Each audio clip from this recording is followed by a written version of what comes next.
Hello students. आज हम पढ़ेंगे चैप्टर नंबर 13, प्रकाश विद्युत प्रभाव एवं द्रव्य तरंगे। तो देखो, इसमें सबसे पहली परिभाषा क्या है? प्रकाश विद्युत प्रभाव। देखो, नाम से स्पष्ट है कि प्रकाश के कारण विद्युत प्रवाहित होना, प्रकाश के कारण विद्युत प्रवाहित होना वह प्रकाश विद्युत प्रभाव कहलाता है। लेकिन ये इसकी सही परिभाषा नहीं है। इसकी स्टैंडर्ड परिभाषा कुछ और होती है। देखो, जो प्रकाश आता है, जो प्रकाश आपतित होता है, उसकी एक निश्चित न्यूनतम आवृत्ति होनी चाहिए, तभी जाकर के विद्युत धारा प्रवाहित होती है। मतलब जो प्रकाश होता है उसकी एक निश्चित न्यूनतम आवृत्ति से अधिक आवृत्ति होनी चाहिए, तभी जाकर के विद्युत धारा प्रवाहित होगी। तो मान लो कोई धातु पृष्ठ है, उस धातु पृष्ठ पर ये प्रकाश आपतित हो रहा है, ये प्रकाश गिर रहा है। तो इस प्रकाश गिरने के पश्चात इस धातु पृष्ठ से इलेक्ट्रॉन निकल रहे हैं। ठीक है, कोई धातु पृष्ठ है, धातु का सतह है, और इस धातु सतह पर प्रकाश प्रकाश के अंदर क्या होते हैं? फोटोन होते हैं। और जिसकी ऊर्जा कितनी होती है? ई बराबर एच न्यू होती है। ई बराबर एच न्यू होती है। तो ये कोई प्रकाश गिर रहा है, प्रकाश गिरने के कारण इस धातु सतह से इलेक्ट्रॉनों का उत्सर्जन हो रहा है, और ये घटना क्या होती है? प्रकाश विद्युत प्रभाव कहलाती है। लेकिन इसमें मेन बात क्या है कि जो प्रकाश आता है, जो फोटोन आता है, उस फोटोन की जो आवृत्ति है वो एक निश्चित न्यूनतम आवृत्ति से अधिक आवृत्ति होनी चाहिए। ऐसे नहीं है कि कोई भी प्रकाश आएगा और धातु सतह से इलेक्ट्रॉन निकल जाएंगे, ऐसा नहीं होता। जो प्रकाश आता है, प्रकाश के अंदर फोटोन होते हैं, तो उस फोटोन की एक निश्चित न्यूनतम आवृत्ति से अधिक आवृत्ति होनी चाहिए। अगर निश्चित न्यूनतम आवृत्ति से कम आवृत्ति है, निश्चित न्यूनतम आवृत्ति से कम आवृत्ति का प्रकाश आ रहा है, तो धातु सतह से इलेक्ट्रॉनों का उत्सर्जन नहीं होता है। ठीक है, तो इसमें मेन बात यह है कि निश्चित न्यूनतम आवृत्ति से अधिक आवृत्ति का प्रकाश आपतित होने पर धातु सतह से इलेक्ट्रॉनों का उत्सर्जन होता है। ठीक है, और यह घटना, और जिसके कारण विद्युत धारा प्रवाहित होती है, और यह घटना प्रकाश विद्युत प्रभाव कहलाती है। ठीक है, तो यहाँ पर आप देख सकते हो। देखो, सबसे पहले प्रयोग किसने किया था? होलबॉक्स और लिनार्ड ने। प्रकाश विद्युत प्रभाव के बारे में सबसे पहले बताया था होलबॉक्स और लिनार्ड ने बताया था। तो उन्होंने एक प्रयोग किया, होलबॉक्स और लिनार्ड ने यह प्रेक्षित किया कि जब किसी धातु पृष्ठ पर एक निश्चित न्यूनतम आवृत्ति, देखो नाम से स्पष्ट है, निश्चित न्यूनतम आवृत्ति। ठीक है, तो एक निश्चित न्यूनतम आवृत्ति से अधिक आवृत्ति का प्रकाश, पैरामैंगनी प्रकाश डाला जाए। पैरामैंगनी प्रकाश क्यों होता है? क्योंकि पैरामैंगनी प्रकाश की आवृत्ति अधिक होती है भाई, इसलिए इसमें पैरामैंगनी प्रकाश काम में लेते हैं। तो धातु पृष्ठ पर एक निश्चित न्यूनतम आवृत्ति से अधिक आवृत्ति का प्रकाश डाला जाए तो सतह से इलेक्ट्रॉनों का उत्सर्जन हो जाता है, सतह से इलेक्ट्रॉन बाहर निकल जाते हैं, और जिससे प्रकाश विद्युत धारा प्रवाहित होती है। जब इलेक्ट्रॉन बाहर निकलेंगे तो इलेक्ट्रॉन गति करेंगे, तो हमें धारा प्रवाहित होती है, और इस घटना को प्रकाश विद्युत प्रभाव कहते हैं। ठीक है, तो इसकी परिभाषा आपको याद होनी चाहिए कि जब किसी धातु पृष्ठ पर निश्चित न्यूनतम आवृत्ति से अधिक आवृत्ति का प्रकाश डाला जाए तो धातु सतह से इलेक्ट्रॉनों का उत्सर्जन हो जाता है, और जिससे प्रकाश विद्युत धारा प्रवाहित होती है। इस घटना को हम प्रकाश विद्युत प्रभाव कहते हैं। अब देखो, नेक्स्ट परिभाषा क्या है? देहली आवर्ती। ये देहली आवर्ती परिभाषा एग्जाम में कई बार पूछी हुई है। तो देहली आवर्ती न्यू नोट, जैसे कि यहाँ पर ई बराबर एच न्यू होता है, ई बराबर एच न्यू, जहाँ ई ऊर्जा है, एच यहाँ प्लांक नियतांक है, एच प्लांक नियतांक जिसका मान क्या होता है? 6.62 10⁻⁻34 जूल सेकेंड, और न्यू यहाँ पर आवर्ती है। फोटोन की आवर्ती क्या न्यू है, और ई उसकी ऊर्जा है। ठीक है, तो न्यू यहाँ आवर्ती है। तो देखो, न्यू क्या है? आवर्ती है। अगर न्यू नोट क्या हो गई? न्यू नोट क्या हो गई? देहली आवर्ती हो गई।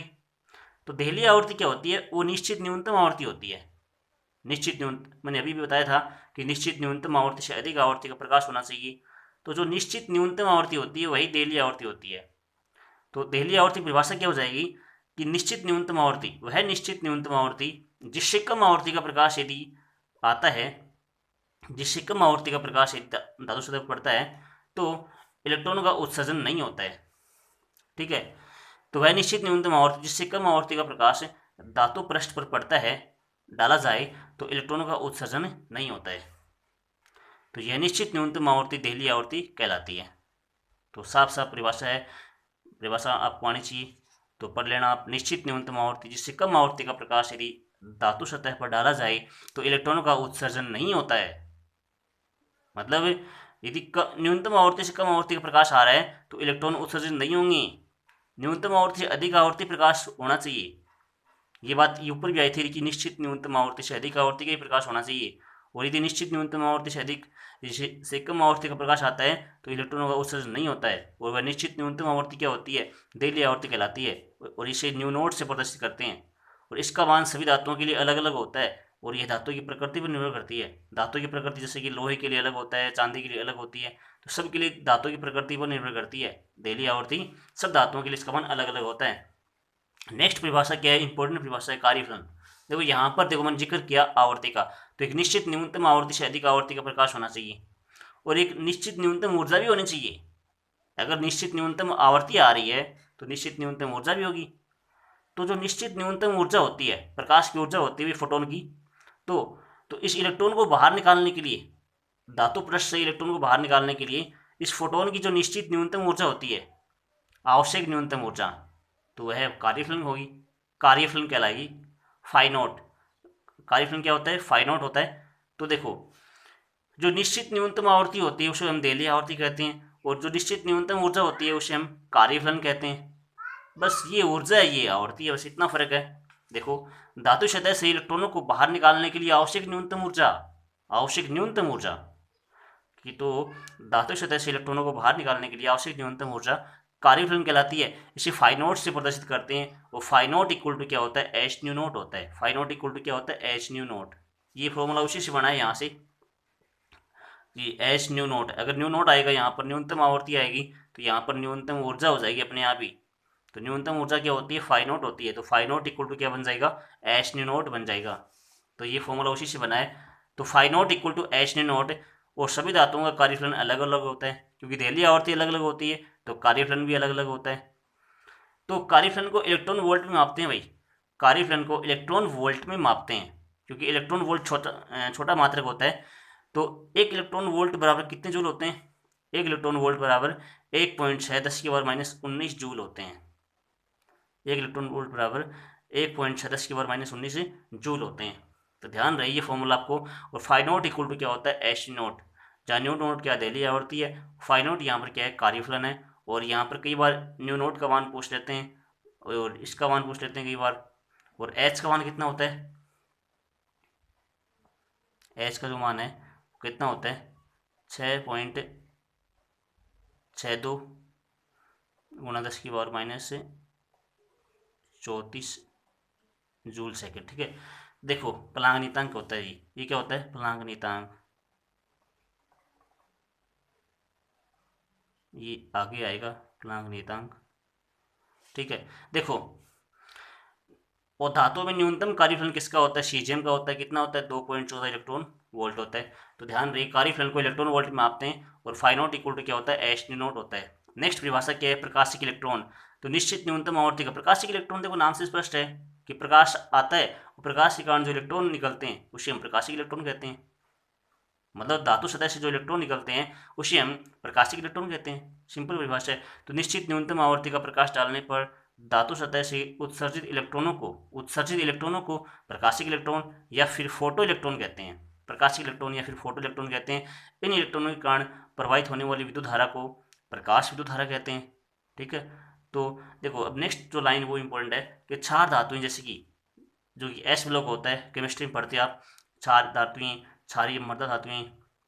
तो क्षार धातुएं क्या होती हैं, जैसे लिथियम, सोडियम, पोटेशियम आदि जो होती हैं, उधर से प्रकाश के लिए भी प्रकाश विद्युत प्रभाव दर्शाती हैं।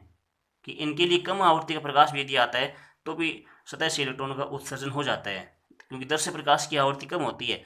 तो अगर कम आवृत्ति का प्रकाश भी सतह पर पड़ता है तो सतह से इलेक्ट्रॉनों का उत्सर्जन हो जाता है। तो इनके लिए कोई जरूरी नहीं है कि पैरामैग्नी प्रकाश हो। देखो यहाँ पर ऊपर एक शब्द आया था पैरामैग्नी प्रकाश, तो कोई जरूरी नहीं है। क्षार धातुओं के लिए जैसे लिथियम, सोडियम, पोटेशियम आदि के लिए दर से प्रकाश के लिए भी प्रकाश विद्युत प्रभाव दर्शाती हैं कि सतह से इलेक्ट्रॉनों का उत्सर्जन हो जाता है। जबकि जिंक, कैडमियम, मैग्नीशियम आदि धातुओं में यह प्रभाव केवल उच्च आवृत्ति के पैरामैग्नी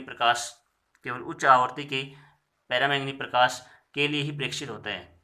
तो ध्यान रही कि इनके लिए जिंक, कैडमियम, मैग्नीशियम के लिए पैरामैग्नी प्रकाश होना चाहिए, और लिथियम, सोडियम, पोटेशियम के लिए दर से प्रकाश पर भी प्रकाश विद्युत प्रभाव हो जाता है। नेक्स्ट क्या है, धातु से इलेक्ट्रॉन उत्सर्जन की अन्य विधियाँ, कि इलेक्ट्रॉन उत्सर्जन की अन्य विधियाँ क्या क्या हैं। ठीक है भाई, जैसे कि हमने अभी पढ़ा प्रकाश विद्युत प्रभाव। तो प्रकाश विद्युत प्रभाव क्या है, इलेक्ट्रॉन उत्सर्जन की एक विधि है कि जिससे हम प्रकाश डालने पर धातु सतह से इलेक्ट्रॉनों का उत्सर्जन हो जाता है। तो प्रकाश विद्युत प्रभाव क्या है, एक इलेक्ट्रॉन उत्सर्जन की अच्छी विधि है। लेकिन देखो इसके अलावा अन्य विधियाँ और क्या क्या हैं, तो ये क्वेश्चन पूछ लेते हैं कि धातु से इलेक्ट्रॉन उत्सर्जन की विधियों के नाम लिखिए। तो नाम क्या क्या विधियों की, तापायनिक उत्सर्जन, क्षेत्र उत्सर्जन, तीसरी विधि और आगे आएगी तीसरी विधि। तो पहली विधि क्या है, तापायनिक उत्सर्जन। तो ये धातु को बहुत नाम से स्पष्ट, तापायनिक, तापायनिक मतलब गर्म करके। तो गर्म करके, धातु को गर्म करने पर भी इलेक्ट्रॉन बाहर आ जाते हैं बस। तो धातु को अधिक देर तक गर्म किया जाए तो अतिरिक्त तापीय ऊर्जा पाकर इलेक्ट्रॉन धातु से बाहर आ सकते हैं। यह विधि तापायनिक उत्सर्जन कहलाती है। तो गर्म करने पर यदि इलेक्ट्रॉन बाहर आते हैं तो वो तापायनिक उत्सर्जन कहलाती है। क्षेत्र उत्सर्जन, क्षेत्र का मतलब होता है विद्युत क्षेत्र। अगर विद्युत क्षेत्र लगाने पर भी इलेक्ट्रॉन बाहर आते हैं, कि धातु पर प्रबल विद्युत क्षेत्र लगाकर भी इलेक्ट्रॉन उत्सर्जित किए जा सकते हैं, प्रबल विद्युत क्षेत्र लगाकर भी इलेक्ट्रॉन उत्सर्जित किए जा सकते हैं, यह विधि क्षेत्र उत्सर्जन कहलाती है। तो आगे तीसरी विधि आएगी द्वितीयक उत्सर्जन, उसको हम नेक्स्ट पढ़ेंगे। ठीक है, तो आज हमने पढ़ा प्रकाश विद्युत प्रभाव की परिभाषा। तो और दूसरी पढ़ी हमने देहली आवर्ती, तीसरी पढ़ी हमने कार्यफलन। तीनों ही परिभाषाएं इंपॉर्टेंट है भाई। प्रकाश विद्युत प्रभाव एक निश्चित न्यूनतम आवृत्ति से अधिक आवृत्ति का प्रकाश यदि धातु पर पड़ता है तो धातु से इलेक्ट्रॉनों का उत्सर्जन होता है और इसी कारण विद्युत धारा प्रभावित होती है। इस घटना को प्रकाश विद्युत प्रभाव कहते हैं। देहली आवर्ती क्या होती है, एक निश्चित न्यूनतम आवृत्ति जिससे कम आवृत्ति का प्रकाश यदि धातु पर पड़ता है तो इलेक्ट्रॉनों का उत्सर्जन नहीं होता है, वह अनिश्चित न्यूनतम आवृत्ति देहली आवर्ती कहलाती है। इसे न्यू नोट से प्रदर्शित करते हैं।